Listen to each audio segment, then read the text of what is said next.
perkenalkan nama saya Rahman Taufik. Pada kesempatan kali ini saya akan menjelaskan hasil proyek di coding pada kelas penerapan data science yang berkaitan dengan analisis attrition. Oke, backgroundnya, jadi suatu perusahaan itu memiliki attrition rate yang tinggi, lalu saya diminta untuk mengidentifikasi dan menganalisis faktor-faktor apa saja yang mempengaruhi tingginya attrition rate. Nah, hal yang saya lakukan pertama kali adalah melihat datanya secara umum. Di sini bisa dilihat attrition ya, atau kelas target yang perlu dianalisisnya itu banyak data yang missing atau hilang. Nah, oleh karena itu, saya lakukan analisis lebih lanjut dan prediksi untuk attrition yang hilang tadi.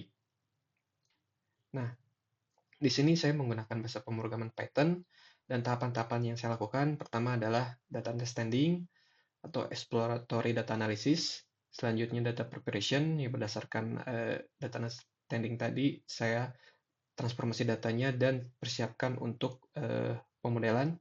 Nah, untuk metode yang saya gunakan adalah Renoforest dan XGBoost. Berdasarkan penelitian-penelitian yang ada, ini kedua metode ini terbukti andal ya. Dan hasilnya model RF itu unggul dan punya akurasi sekitar 0,85 atau sekitar 85%.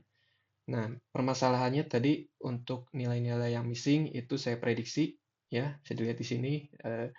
Tetapi untuk faktor-faktor yang mempengaruhi attrition, meskipun sudah saya lakukan exploratory data analysis ya di sini, tapi perlu dilakukan analisis lebih lanjut di dashboard ini.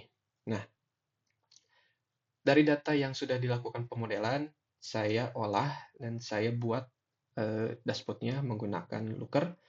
Nah, pada dashboard ini ada beberapa filter yang bisa dipilih ya.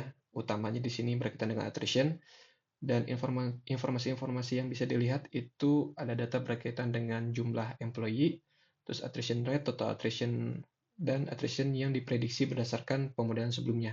Di mana di sini kemungkinan terjadinya attrition itu bakal naik ya sekitar 7,8% atau total 193. Oleh karena itu, perlu dilakukan analisis lebih lanjut untuk memperhatikan faktor-faktor apa saja yang berpengaruh terhadap attrition dan nantinya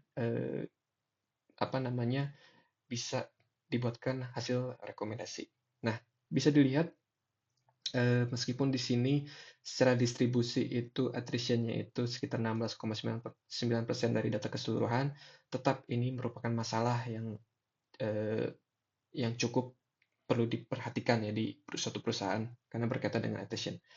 Nah, bisa dilihat untuk faktor-faktor yang mempengaruhinya atau yang bisa kita ekspor dan analisis lebih lanjut itu berkaitan dengan gaji, monthly income average. Di sini bisa dilihat untuk eh, orang-orang atau karyawan yang keluar atau yang mengalami attrition itu gajinya secara rata-rata lebih rendah dibandingkan yang no attrition ya. Lanjut juga yang berkaitan dengan overtime. Di sini untuk orang-orang yang mempunyai jumlah overtime banyak atau yang kerja lembur terus itu jumlah attrition-nya lebih tinggi dibandingkan yang karyawan yang tidak mengambil overtime ya. Dan selanjutnya di Yes at Company dan total working yes bisa dilihat secara jumlah tahun di sini malah untuk orang-orang atau karyawan-karyawan yang punya pengalaman lama kerja itu rendah, itu ternyata attrition-nya itu tinggi ya. Contoh di sini untuk Yes at Company di perusahaan ini itu karyawan yang kerjanya 1 tahun itu banyak yang pindah atau keluar. Dan juga untuk total working years itu kebanyakan di tahun pertama ya. Jadi terlihat dari grafik ini ya bisa dibilang untuk fresh graduate atau orang-orang atau karyawan yang punya pengalaman kerja rendah itu cenderung keluarnya itu tinggi ya, attrition-nya tinggi dibanding orang-orang yang punya pengalaman kerja entah itu suatu perusahaan atau beberapa perusahaan yang tinggi gitu ya, yang lama. Nah, dan selanjutnya saya analisis lebih lanjut terkait dengan lamanya kerja, gaji dan overtime tadi yang bisa dilihat ini secara korelasi ya, dan distribusi. Ini untuk yang attrition kita lihat ya, di sini lebih jelas terlihat bahwa untuk karyawan, untuk orang-orang yang bisa dibilang kerjanya itu ya di perusahaan ini secara jumlah tahunnya itu di bawah 5 tahun, dan yang total working year-nya itu di bawah sekitar 8 tahun, itu attrition-nya tinggi ya. Dan juga jumlah apa namanya gaji yang sekitar 3,388 itu attrition-nya lumayan tinggi ya dibandingkan ya yang pengalaman kerjanya itu banyak ya. Di sini no attrition-nya di sini ya statusnya no attrition ya. Begitu juga dengan yang berkaitan dengan overtime ya. Bisa dilihat overtime dan itu berkorelasi juga dengan years at company ya, di mana jumlah overtime-nya dikit dan years at company-nya dikit.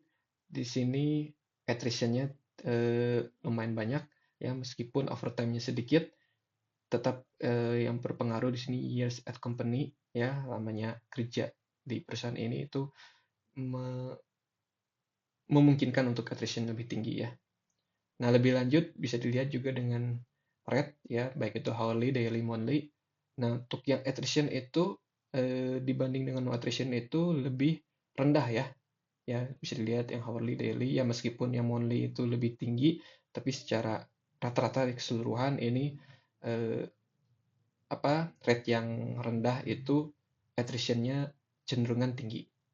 Nah, selanjutnya, untuk memastikan faktor-faktor lainnya itu saya cek juga berdasarkan number company work ya. Eh, di sini lagi-lagi bisa dibilang orang-orang yang pengalamannya rendah atau mungkin fresh graduate. Contoh di sini number company work dia seseorang tersebut baru kerja di satu perusahaan atau satu satu satu satu satu pekerjaan. Eh, Jumlah attrition-nya cukup tinggi dibanding number-number yang lain atau jumlah-jumlah company work yang lain.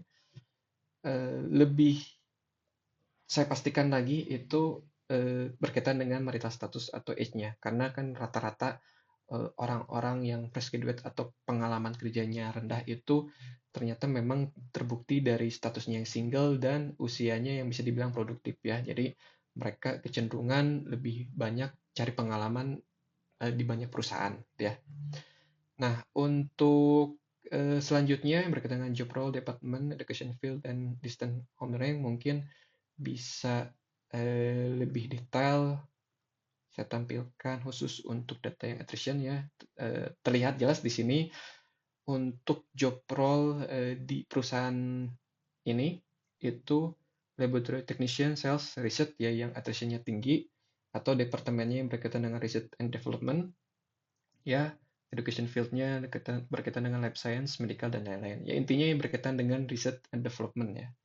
Nah, untuk distance home range-nya bisa dilihat di sini sebenarnya tidak membuktikan bahwa jarak rumah yang dekat dengan perusahaan itu attrition-nya rendah ya, atau ya tidak attrition, malah sebaliknya di sini yang jarak rumahnya dekat dengan perusahaan itu malah attrition-nya tinggi dibanding yang jaraknya jauh. Itu tidak Faktor ini tidak membuktikan ya.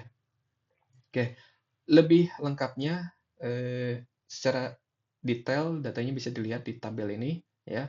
Di sini juga membuktikan bahwa faktor-faktor tadi yang dibilang umur, marital status, overtime, monthly income, total working, years at company, number company work itu sangat mempengaruhi di attrition-nya ya.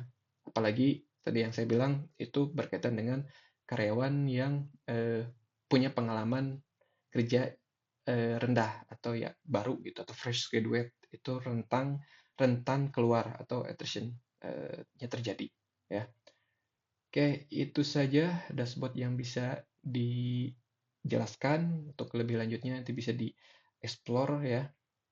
Dan rekomendasi action yang bisa saya jelaskan terkait tadi permasalahan utama faktor-faktor apa saja yang mempengaruhi attrition rate itu dijawab dengan ini ya, faktor-faktornya yaitu As a company, total working years, overtime, number of company work, monthly income, age, dan marital status.